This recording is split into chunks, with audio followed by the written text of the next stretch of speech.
새벽 예배 오신 성도님들을 주님의 이름으로 환영하고 축복합니다. 오늘 우리에게 주신 하나님 말씀 베드로전서 5장 1절에서 4절입니다. 거룩하신 하나님의 말씀입니다. 너희 중 장로들에게 권하노니 나는 함께 장로된 자요 그리스도의 고난의 증인이요 나타날 영광에 참여할 자니라. 너희 중에 있는 하나님의 양무리를 치되 억지로 하지 말고 하나님의 뜻을 따라 자원함으로 하며 더러운 이득을 위하여 하지 말고 기꺼이 하며 맡은 자들에게 주장하는 자세를 하지 말고 양무리의 본이 되라. 그리하면 목자장이 나타나실 때에 시들지 아니하는 영광의 관을 얻으리라. 아멘. 오늘 본문은 이렇게 시작합니다. 너희 중 장로들에게 권하노니. 여기서 장로, 헬라어로 프레스비테루스, 이 말은 나이 많은 노인을 지칭하는 동시에 공동체를 이끄는 지도자로서의 장로를 뜻하는 표현입니다. 또한 오늘의 묵상에 나오듯이 교회 직분제도가 확실하게 완성되지 않았을 초대교회 시대에는 장로라는 말이 목회자들을 지칭하는 것도 맞습니다. 그런데 저는 좀 넓게 볼 필요가 있지 않나 싶어요. 오늘 1절에서 4절에 보면 장로들에게 먼저 당부했던 베드로가 5절부터는 젊은이들에게 권면합니다. 이때 젊은이들, 헬라어로 네오테로이라고 하는데요, 청년들을 뜻합니다. 그런데 이 단어가 아까 언급했던 장로, 프레스비테루스와 나란히 나오면 우리가 흔히 말하는 남녀노소할 때 이 노소처럼 일반 대중을 뜻하는 관용구처럼 쓰이거든요. 예를 들면 사도행전 2장 17절 너희의 젊은이들은 환상을 보고 너희의 늙은이들은 꿈을 꾸리라고 했을 때 젊은이들만 환상을 보고 노인들은 꿈이나 꾸고 있으라는 게 아니죠. 이 말씀은 성령이 임하시면 남녀노소 가릴 거 없이 모든 사람들이 함께 능력을 받게 된다는 뜻입니다. 마찬가지입니다. 1절에서 4절에 나오는 이 장로와 5절에 나오는 젊은이들을 함께 나란히 생각하면 오늘 본문은 나이가 많거나 적거나 남자거나 여자거나 많이 가졌거나 못 가졌거나 가방끈이 길거나 짧거나 가릴 것 없이 모든 사람들, 성도들 모두가 귀담아 들어야 할 말씀이라는 뜻으로 해석할 수 있습니다. 바꿔 말하면 오늘 말씀은 우리 교회 40여 분 시무 장로님들만을 위한 것도 아니고 한국교회 목회자들만을 위한 게 아니라 지금 이 시간 예배드리는 모든 성도 여러분, 더 정확하게는 당신에게 주신 하나님의 말씀이라는 겁니다. 그렇다면 구체적으로 베드로는 뭘 이렇게 간곡하게 당부하고 있을까요?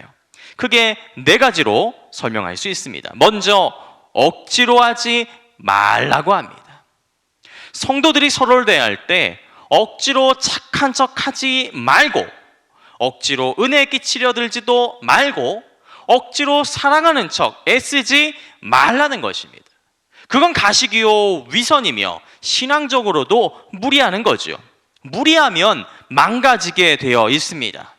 대신에 자연스럽게 우러나는 마음으로, 바꿔 말하면 서로를 진솔하게 대할 때에 비로소 참된 성도의 교제가 가능해진다는 거죠.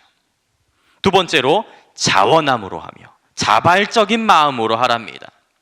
여기서 중요한 게 우리말 성경에는 여기에 하나님의 뜻을 따라라는 표현이 있는데요, 사본에 따라서는 이 부분이 없는 경우도 있습니다. 제 생각에는 없는 게 더 정확하지 않을까 싶어요. 우리는 입버릇처럼 하나님의 뜻이라는 말을 반복합니다. 그런데 그 하나님의 뜻 알긴 잘 아십니까? 물론 하나님의 뜻은 분명합니다.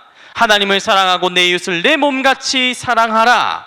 그런데 정말 그렇게 서로 사랑하십니까? 사랑하긴커녕 시기하고 질투하고 잔뜩 샘내는 걸 감추기 위해서 하나님의 뜻 운운하고 있진 않으신가요?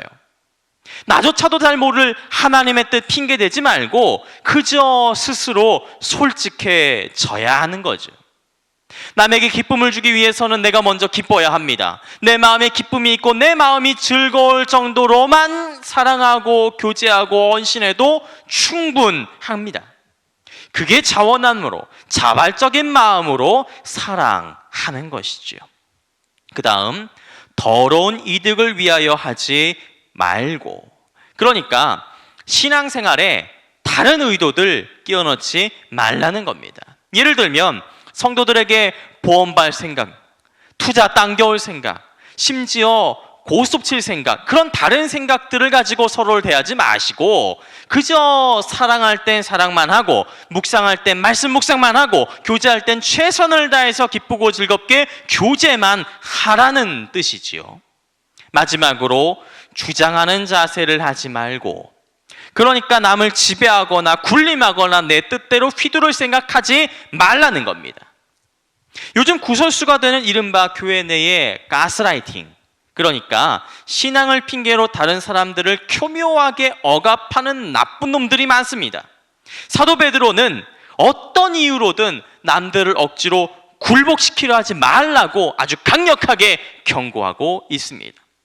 성도들 사이의 관계는 억압이나 굴복, 복종과 지배가 아니라 먼저 낮추고 섬기고 헌신하며 희생하는 것, 그래서 그들이 보고 배우고 따르는 그런 관계여야 하는 것이죠. 마치 예수님께서 섬김을 받으려 함이 아니라 섬기러 오신 것처럼 말입니다.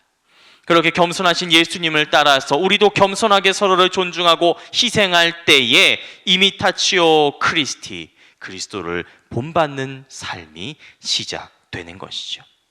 성도 여러분, 우리가 그렇게 겸손하신 예수 그리스도를 본받아 살아갈 때에 우리의 목자장이신 예수님 다시 오시는 날, 시들지 않고 마르지 않고 세세토록 영원하실 영광의 면류관을 주실 것을 믿으시기 바랍니다.